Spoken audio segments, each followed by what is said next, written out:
Hi hello నమస్తే welcome to our channel. This is Amala. ప్రస్తుతం మనతో మాట్లాడడానికి సీనియర్ జర్నలిస్ట్ దాము బాలాజీ గారు ఉన్నారు. వారితో మాట్లాడదాం. Hi sir. షర్మిల జగన్కి పెళ్లి పత్రిక ఇవ్వడానికి వెళ్ళారు. దాని గురించే వెళ్ళారా లేక రేపు కాంగ్రెస్ గురించి మాట్లాడడానికి దాని గురించి ఎలా మాట్లాడాలి దానిలో కలవడానికి కోసం వెళ్ళారా? దీని గురించి షర్మిల ఈరోజు కడప నుంచి బయలుదేరి గన్నవరం ఎయిర్పోర్ట్ నుంచి తాడేపల్లిలో జగన్ ఇంటికి వెళ్ళింది. ఆమెతో పాటు కాబోయే కోడలు, కొడుకు విజయమ్మ అందరూ ఉన్నారు. వాళ్ళ వెయ్యంకులు అందరూ ఉన్నారు. వాళ్ళతో పాటు ఆర్కే కూడా ఉన్నాడు. సో వీళ్ళందరూ వెళ్ళి పెళ్లి పత్రిక ఇచ్చి జగన్ని పర్సనల్గా ఆహ్వానించడానికే వెళ్తున్నట్టుగా ఆమె వెళ్ళకముందు మీడియాతో మాట్లాడారు. దీంట్లో అంతకంటే ఏం లేదు అని చెప్పారు. బట్ ఒకరు అడిగింది ఏంటంటే, మీరు ఫస్ట్ పత్రిక జగన్కే ఇస్తున్నట్టున్నారు కదా అని కూడా అడిగారు. ఆమె నవ్వేసి ఊరుకుంది. ఎందుకంటే ఫస్ట్ పత్రిక ఇడుపులపాయలో వైఎస్ఆర్ ఘాటు మీద పెట్టి ఆయన ఆశీర్వాదం తీసుకోవడానికి ఫస్ట్ చేశారు. నెక్స్ట్ వ్యక్తులకి ఇవ్వడం ఫస్ట్ జగన్కే ఇస్తున్నట్టుగా మనకు అర్థమవుతుంది ఆయన అడిగిన దాన్ని బట్టి. ఎందుకంటే ఒకవేళ అది కాకపోతే ఆమె చెప్పేది కదా, నేను ఫస్ట్ పత్రిక ఈయనకి ఇవ్వట్లేదని. సో ఫస్ట్ పత్రిక జగన్కే ఇస్తుందంటే మనం గతంలో కూడా చెప్పుకున్నాము, వాళ్ళిద్దరి మధ్య నిజంగానే ఫైట్ నడుస్తుందా లేకపోతే ఇదంతా డ్రామానా అని. ఎందుకంటే రేపు కాంగ్రెస్లో ఆమె వెళ్తుంది, ఇప్పుడేమో జగన్ కలుస్తుంది. ఒక పక్కేమో వాళ్ళ మదరు జగన్తో కూడా మొన్న కూడా కలిసేసి వెళ్ళింది. మొన్న సుబ్బారెడ్డి కూడా వెళ్ళి కలిశాడు, విజయమ్మని కలిశాడు. అప్పుడు రాయబారం చేశాడు జగన్ తరపున సుబ్బారెడ్డి అని తెలుగుదేశం పత్రికలు రాశాయి. కానీ ఆయన ఏమన్నాడంటే, నేనేం రాయబారం చేయలేదు, ఆమె కాంగ్రెస్లో చేరుతుందా లేదనే దానికి సంబంధించిన సమాచారం మాకేం లేదు. బట్ కాంగ్రెస్లో చేరడం వల్ల మాకు వచ్చే ఇబ్బంది ఏం లేదు, ఎవరైనా కాంగ్రెస్లో చేరొచ్చు అనేది అతను చెప్పాడు. ఇంకొక పక్క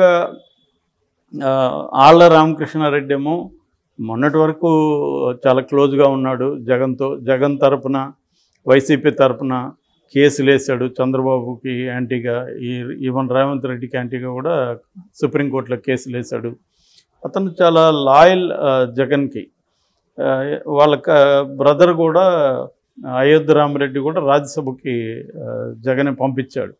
సో అంత లాయల్గా ఉన్న వ్యక్తి సడన్గా ప్లేట్ ఫిరాయించి ఈమెతో ఎందుకు వెళ్తున్నాడు? సో అతను కూడా ప్రెస్తో మాట్లాడారు ఈరోజు. నేనే ఫస్ట్ వైసీపీ నుంచి కాంగ్రెస్లో చేరుతున్నానని కూడా చెప్పాడు. ఇంకా చాలామంది వస్తారంటే రావచ్చు అన్నాడు. సో ఇదేమన్నా అంటే జగన్ వ్యూహమా? వైసీపీలో కొంతమందిని ఆయన రీషఫుల్ చేస్తున్నాడు, కొంతమందిని తనే కాంగ్రెస్లోకి పంపించవచ్చు షర్మిల ద్వారా. సో అంటే ఈ జనసేన చంద్రబాబు కూటమిని ఎదుర్కోవడానికి జగన్ దీన్ని ఒక వ్యూహంగా ఎందుకు చేయకూడదు? ఎందుకు? దానివల్ల ఏంటి లాభం జగన్ కంటే? ఈ ప్రభుత్వ వ్యతిరేక ఓటు చీలుతుంది. రెండవది, మొత్తం ప్రజల అటెన్షన్ కానీ మీడియా అటెన్షన్ కానీ కంప్లీట్గా డైవర్ట్ అయిపోతుంది వీళ్ళ నుంచి. ఇప్పుడు జనసేనకు చంద్రబాబుకు ప్రజల్లో చర్చ కానీ అరెస్టు ఇవన్నీ పక్కదారి బట్టి ఇప్పుడంతా కూడా మీరు గమనిస్తే 4-5 రోజుల నుంచి షర్మిల చుట్టూనే తిరుగుతుంది మొత్తం.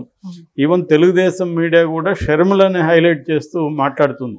ఈవెన్ యాక్చువల్గా భువనేశ్వరి యాత్ర స్టార్ట్ అయింది నిజం గెలవాలని, దాని మీద కూడా తెలుగుదేశం స్ట్రాంగ్గా ఫోకస్ చేయట్లేదు. ఇంకెవరు కూడా పట్టించుకోవట్లేదు ఆ యాత్రని. మొత్తం ఇప్పుడు దీని చుట్టూ తిరుగుతుంది. ఎందుకంటే ఇందులో ఒక క్లాసిక్ కాన్ఫ్లిక్ట్, అన్నా చెల్లెల మధ్య వార్ అనేది ఒక అందరికీ ఎప్పటికీ ఇష్టమైన టాపిక్ అది. సో ఇంక తల్లి ఉంది. సో క్లాసిక్ మెలో డ్రామా ఉంది దీంట్లో. సో అంటే ఒక తమిళ సినిమా చూస్తున్నట్టు ఉంది. సో ఇటువంటి కుటుంబ కథా చిత్రం నడుస్తున్నప్పుడు మొత్తం డైవర్షన్ అంతా ఇటువైపు వెళ్ళిపోతుంది. రేపు రెబల్స్ అంతా కూడా అటు పోకుండా జనసేనలోకి లేకపోతే తెలుగుదేశంలోకి వెళ్లకుండా ఇటే వెళ్ళారనుకో, ఈమె కంట్రోల్లోనే వాళ్ళు ఉంటారు. రేపు పొద్దున అక్కడ ఎవరైనా గెలిచినా జగన్కి సపోర్ట్ చేయొచ్చు రేపు పొద్దున. సో రెండోది, వ్యతిరేక ఓటు, జగన్కి వ్యతిరేక ఓటు ఏదన్నా ఉంటే దాన్ని అంతా కూడా చీల్చచ్చు. అంటే ఎక్కడెక్కడ జనసేన తెలుగుదేశానికి బలంగా క్యాండిడేట్స్ ఉన్నారో అక్కడ షర్మిలాను కూడా ఫోకస్ చేయడం ద్వారా ఓట్లు చీలిపోయే అవకాశం ఉంటుంది. అప్పుడు జగన్కే ఉపయోగం ఉంటుంది. కానీ ఇప్పుడు తెలుగుదేశం మీడియా కానీ చాలామంది కానీ ఏం ప్రొజెక్ట్ చేస్తున్నారంటే షర్మిల కాంగ్రెస్లో చేరడం వల్ల జగన్కే నష్టం అనేది చెప్తున్నారు. జగన్కి ఏ రకంగా నష్టం అంటే జగన్కి సంబంధించిన ఓట్లే చీలుతాయి. అంటే ఇప్పుడు రఘురామకృష్ణరాజు ఏం చెప్తున్నాడు, మైనార్టీ ఓట్లు చీలుతాయని. మైనార్టీలు ఎందుకు కాంగ్రెస్కి వేస్తారు జగన్కి కాకుండా? ఆమె ఏం చేయబోతుంది ప్రత్యేకంగా అంటే ఇప్పుడు ఎప్పుడైనా కూడా ఒకరు ఎందుకు ఓట్లు వేస్తారంటే వాళ్ళ మీద ఒక భరోసా ఉండాలి. వీళ్ళు అధికారంలోకి వస్తారనో లేకపోతే వీళ్ళకి వేయడం వల్ల మనకి ఉపయోగం ఉంటుందని ఒక భరోసా ఉండాలి. ఆ భరోసా ఏమని ఇస్తుంది ఈమె భరోసా? సెంట్రల్లో బీజేపీ రాబోతుంది అనేది అన్ని సర్వేలు చెప్తున్నారు. కాంగ్రెస్ రాదు. ఇక్కడ ఎలాగో కాంగ్రెస్ రాదు. ఎందుకంటే కాంగ్రెస్కి ఉండేది 1%. మా డిపాజిట్లు ఎన్ని వస్తాయి అనేది చూసుకోవాలి యాక్చువల్గా. అటువంటి కాంటెక్స్ట్లో జగన్ వెనకున్న క్రిస్టియన్స్ కానీ దళిత్స్ కానీ లేకపోతే ముస్లిం మైనారిటీస్ కానీ లేకపోతే రెడ్డి సామాజిక వర్గం కానీ వీళ్ళంతా ఎందుకు షర్మిలాతో ర్యాలీ అవుతారు అనేదానికి ఆన్సర్ ఎవడు ఇవ్వట్లేదు. సో నిజానికి ఇదంతా కూడా ఏంటంటే సత్యదూరం అంటాం కదా, ఫ్యాక్ట్కి లేకపోతే ట్రూత్కి చాలా దూరంగా గెస్ చేసేది. ఇదంతా విష్ఫుల్ థింకింగ్ అంటారు. అంటే అలా వెళ్తే బాగుండని వీళ్ళు అనుకుంటారు తప్ప అలా వెళ్ళే పాసిబిలిటీస్ ప్రాక్టికల్గా ఆలోచించినప్పుడు ఏమీ లేదు. ఏదో మైనర్గా చీలే అవకాశం ఉంది. అది ఆ చీలినప్పుడు జగన్కే ఉపయోగం ఉంటుంది. లాస్ట్ టైం కూడా మనం చూసుకున్నప్పుడు కాపోట్లు ఇవన్నీ చిరంజీవి ఉన్నప్పుడు కూడా చిరంజీవి చీల్చడం వల్లే వైఎస్ఆర్ గెలిచాడు అప్పుడు కూడా. అలాగే ఏంటంటే చీలడం వల్ల అతనికి ఉపయోగం, జగన్కే ఉపయోగం ఉంది. ఎందుకంటే జగన్ ఓట్లేమో అటు వెళ్ళవు. జగన్కు వ్యతిరేకంగా ఉన్న వాళ్ళు రెబల్స్గా మారిన వాళ్ళు అటు వెళ్తారు కాబట్టి వాళ్ళ ఓట్లంతా అటు వెళ్ళే అవకాశం ఉంది. అది మహా అంటే మ్యాక్సిమం నాకు తెలిసి ఒక 2 నుంచి 3% ఆమెకు ఓట్లు వస్తే ఎక్కువ. ఎందుకంటే పవన్ కళ్యాణ్ లాంటి కరిష్మాటిక్ పర్సన్కే లాస్ట్ టైం ఎంత వచ్చింది, 6% వచ్చింది. మరి ఈమె ఇప్పటికిప్పుడు రంగంలోకి దిగి అది కూడా కాంగ్రెస్ మీద తీవ్ర వ్యతిరేకత ఉంది జనాల్లో. ఆ వ్యతిరేకత మారడానికి ఏమన్నా మారే పరిస్థితులు ఏం మారలేదు. ఈ మధ్య ఏమి హామీ ఇవ్వబోతుంది? అసలు కాంగ్రెస్కి ఓటేయమని ఎలా పిలిపిస్తుంది ఈమె? మొన్న ఏం చెప్తుందంటే కాంగ్రెస్లో ఎందుకు చేరుతున్నారంటే అది సెక్యులర్ పార్టీ మనకు భద్రత కల్పిస్తుందని చెప్తుంది. సో ఈ సెక్యులర్ పార్టీ భద్రత కల్పిస్తుందంటే ముస్లింలు ఏమన్నా నమ్మే పరిస్థితులు ఉన్నారా ఇప్పుడు? సో ఎందుకంటే ఓన్లీ సెక్యులర్ భద్రత కల్పిస్తుందంటే ఎవరు ఓట్లేరు. వాళ్ళకి ఒక భరోసా హామీ ఉండాలి. ఇక్కడ కాంగ్రెస్కి ఎందుకు వేశారంటే రేవంత్ రెడ్డి కావచ్చు, కాంగ్రెస్ శ్రేణులు కావచ్చు, కొన్ని భరోసాలు ఇచ్చారు. స్వేచ్ఛ ఇస్తాం మీకు అన్నారు, 6 గ్యారంటీలు ఇచ్చారు. రెండోది గత 10 ఏళ్ళ నుంచి రేవంత్ రెడ్డి కావచ్చు, కాంగ్రెస్లో ఉన్న మిగతా వాళ్ళు కావచ్చు ఈ ప్రభుత్వంతో పోరాడుతున్నారు. ఈమె ఈమె క్లియర్గా తెలంగాణలో ఫెయిల్ అయ్యి తెలంగాణ బై బై ఆంధ్ర జై జై అంటే సడన్గా వాళ్ళందరూ వచ్చి తిరిగేసి షర్మిలమ్మకి ఓట్లు వేసేద్దామని ఎందుకు అనుకుంటారు జనం? ఆమె ఏం పని చేసింది వాళ్ళ కోసం? ఆంధ్రాలో ప్రజల కోసం ఆమె ఏమన్నా పనిచేసిందా? సో కాంగ్రెస్ పార్టీ ఏమన్నా పనిచేసిందా? కాంగ్రెస్ పార్టీ ఇప్పుడు వైసీపీకి వ్యతిరేకత చాలా ఉంది ప్రజల్లో, అనేక సమస్యలు ఉన్నాయి. ఆ సమస్యల చుట్టూ ఏమైనా పోరాటాలు నిర్మించారా వీళ్ళు? ఏమీ లేదు. పైగా ఆమె ఎట్లాంటి స్టేట్మెంట్లు ఇచ్చింది?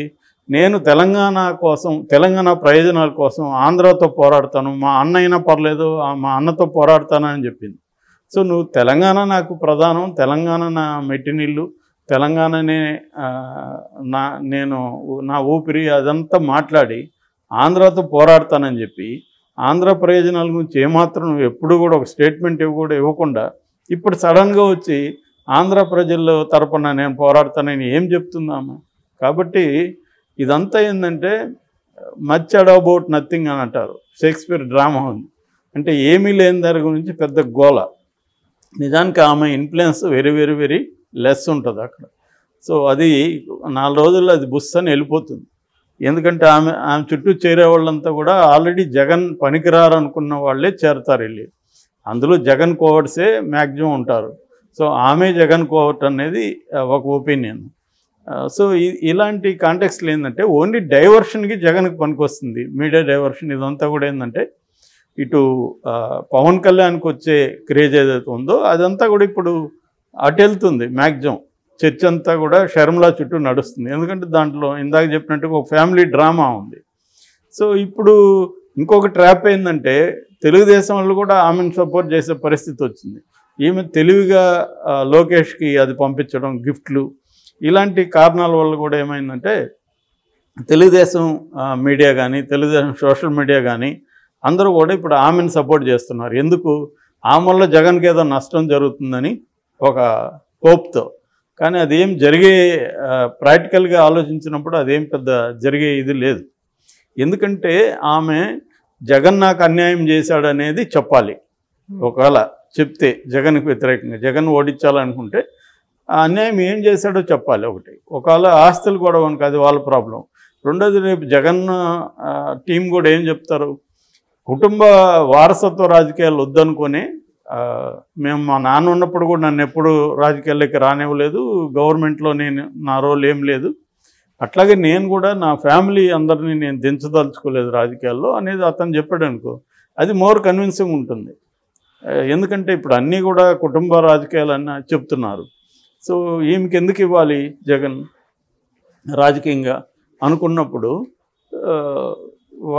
ప్రాబ్లం అవుతుంది. సో ఆమె ఏదన్నా చెప్తే ఆ పాయింట్ తప్ప ఆమె దగ్గర ఇంక వేరే ఏమి లేదు. ప్రజలకు అప్పీలింగ్గా చెప్పాలంటే జగన్ నాకు అన్యాయం చేశాడు అని చెప్పాలి. మరి అన్యాయం చేస్తే 4 ఏళ్ళు నువ్వు తెలంగాణ ఎందుకు పోయావమ్మా, అప్పటి నుంచి ఇక్కడే ఫైట్ చేసి ఉండొచ్చు కదా అని అడుగుతారుగా. ఇప్పటికిప్పుడు ఎందుకు వచ్చావు, నీకు తెలంగాణలో నీ వల్ల కాలేదు కాబట్టి ఇక్కడికి వచ్చావు అన్న నేరేటివ్ బలంగా వెళ్తుంది. ఇప్పుడంటే సైలెంట్గా ఉన్నారు కానీ వైసీపీ వాళ్ళు, రేపొద్దున ఆమె ఈ టోన్లో మాట్లాడడం మొదలు పెడితే వైసీపీ నుంచి కూడా ఆమె మీద అటాక్స్ స్టార్ట్ అవుతాయి. వాళ్ళ ఆల్రెడీ ఫోటోలు బయటకు తీస్తున్నారు. వాళ్ళ హస్బెండ్ బీటెక్ రవిని కలిసిన ఫోటోలు ఉన్నాయి. మేబీ పత్రిక ఇవ్వడానికి వెళ్ళుండొచ్చు, బట్ వాళ్ళు క్లోజ్గా ఉన్న ఫోటోలు. సో ఇవి ఇంకా రకరకాల రూపాల్లో ఇవి బయటకు వస్తాయి. కాబట్టి అంతే ఈజీ అయితే కాదు షర్మిలకి. షర్మిల వచ్చేసి ఇప్పుడు జగన్కి షర్మిలకి మధ్య గొడవ జరిగిందని ఒకటి మనకు తెలిసిందే. తర్వాత మళ్ళీ పెళ్లి గురించి పత్రిక ఇవ్వడానికి వెళ్ళిందని ఇంకొకటి మనకి ఇప్పుడు తెలిసింది. ఇంకా మళ్ళీ దీని వెనకాల రేపు కాంగ్రెస్లో విలీనం కాబోతుందని ఇదొకటి తెలిసింది. అంటే కంప్లీట్గా మనకు చూస్తుంటే మేజర్గా ఫ్యామిలీ కోసమే వెళ్ళారా లేక ఇంకేదన్నా తెలుసుకోవడానికి వెళ్ళారంట? అంటే ఇప్పుడైతే పెద్ద చర్చించే అవకాశం కూడా లేదు. 15 మినిట్సే ఉంది వాళ్ళు కలిసి పత్రిక, ఎందుకంటే అందరూ ఉన్నారు కాబట్టి. ఒకవేళ ఏమన్నా పర్సనల్గా మాట్లాడితే ఒక 5 నిమిషాలు మాట్లాడుకోవచ్చు వాళ్ళు. అంటే కాంగ్రెస్ ఈమెకు 3 ఆప్షన్లు ఇస్తుంది, 3 రకాల పదవులు. ఒకటేమో ఏఐసిసి, రెండోదేమో పిసిసి ఆంధ్రప్రదేశ్లో, మూడోదేమో రాజ్యసభ. సో ఈ మూడిట్లో ఈమె ఏమి ఎంచుకోవాలి అనేది కూడా ఇప్పుడు చర్చ ఉంది. అటువంటి విషయాల్లో ఏమన్నా ఈమె జగన్ని సలహా అడిగితే జగన్ చెప్పే అవకాశం ఉంది.